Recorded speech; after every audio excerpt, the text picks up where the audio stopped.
Hello students, today I am here to deliver the lecture 3rd for chapter Tom Whitewashes a Fence. In the earlier lecture we have seen that already Tom has given work by his aunt, but anyhow he tricked Ben and Ben started to do his work very calmly and peacefully. After that what happened? Let's see. Tom gave up the brush pretending to do half-heartedly, and when Ben worked and sweated in the sun, he retired artist sat on the barrel swinging his legs, eating his apple. Boys came along every little while. They came to laugh but remained to whitewash. By the time Ben was tired out, Tom had promised the next fence to Billy Fisher for a kite. And when Billy retired, Johnny Miller bought the next chance for the dead rat and a sting to swing it with. Thus the work went on hour after hour. By the middle of the afternoon, Tom was rolling in wealth. He had, in addition to the things mentioned above, 12 marbles, a piece of blue bottle glass to look through a key that wouldn't unlock anything, a piece of chalk, a tin soldier, etc. After that what happened?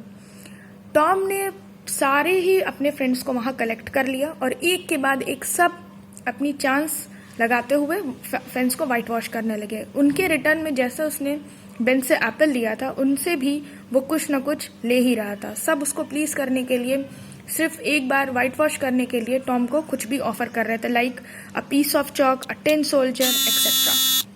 While other boys bore his burden for him, he had a nice idle time all the while and plenty of company. जबकि बाकी बच्चे जो है उसका burden अपने ऊपर लेके उस वाइट वॉश कर रहे थे फेंस को, जबकि वो बैठ के पूरे मौसम का मजा लेते हुए एप्पल खा रहा था और उसको बहुत ढेर सारे गिफ्ट्स भी मिल रहे थे एज अ प्रेजेंट अपने फ्रेंड्स से.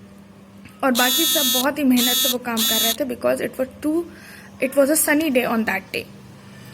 He had a nice idle time all the while and plenty of company, and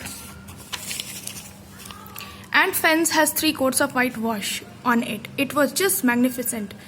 If he had not run out of whitewash, he would have robbed every boy in the village of his proudest possessions. उसके बाद क्या हुआ कि white wash करते करते 3 coating हो गई white wash की, और जो कि बहुत ही खूबसूरत लग रही थी, बहुत ही अच्छी लग रही थी, रिमार्केबल लग रही थी. और अगर उस वक्त वाइट वॉश ना खत्म होता तो वो विलेज के सारे लड़कों को पजेस करके वो काम करवा लेता. पोजेशन मतलब अपनी बातों को मनवा लेता उनसे. Tom said to himself that life was beautiful after all. He had discovered a great law of human action without knowing it. Namely, that in order to make a man or a boy desire a thing, it is only necessary to make things difficult to obtain. Tom ने इस चीज से एक चीज सीखा कि हम humans को समझ सकते हैं, उनको एक्शन को समझ सकते हैं. अगर हमें किसी से कोई काम करवाना है, और to make any man or boy to do that work, just make it difficult for them. अगर हमें किसी से कोई काम करवाना है तो बस हमें उसको वो काम बहुत ही मुश्किलों से देना होगा, जिससे वो उसे पाने के लिए और मेहनत कर ले, जैसा कि टॉम ने किया अपने फ्रेंड्स के साथ. वाइट वॉश करने के लिए वो सब इतनी उससे रिक्वेस्ट कर रहे थे, लेकिन वो इतनी आसानी से वाइट वॉश नहीं करने दे रहा था. जब उसने बहुत उनके रिक्वेस्ट करने पे तब दिया. Tom was happy with the possessions that had came into his hands and then got up and walked home to report the Aunt Polly.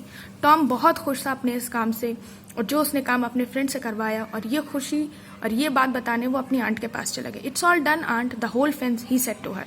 और उसने कहा कि आंट पूरा वाइट वॉश हो चुका है. Tom, I hate your lies, said Aunt Polly and marched to see for herself. Oh, Tom, she said in surprise when she saw the fence. You can work when you want.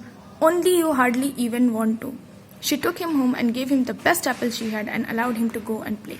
उसके बाद जब उसने aunt poly को ये situation बताया कि पूरा fence white wash हो चुका है, तो आंट ऑली बिल्कुल शॉक्ड हो गई. And she said that you are telling a lie. उन्होंने कहा कि तुम जरूर झूठ बोल रहे हो. But Tom said, No, I have seriously completed the fence. And after that, when she saw the fence, she was surprised. और जब उन्होंने वो फेंस देखी तो वो बहुत ज्यादा सरप्राइज हो गई, और उन्होंने कहा कि ठीक है, तुम्हें अगर ये काम इतना पसंद है तो तुम इन्हें छुट्टियों में कर सकते हो अगर तुम करना चाहते हो. And after that, Aunt Polly was very happy, and they came back home, and Aunt Polly given him a best apple and allowed him to go and play. In this way, the chapter has ended. Please take your time and read the chapter once again at home. Thank you.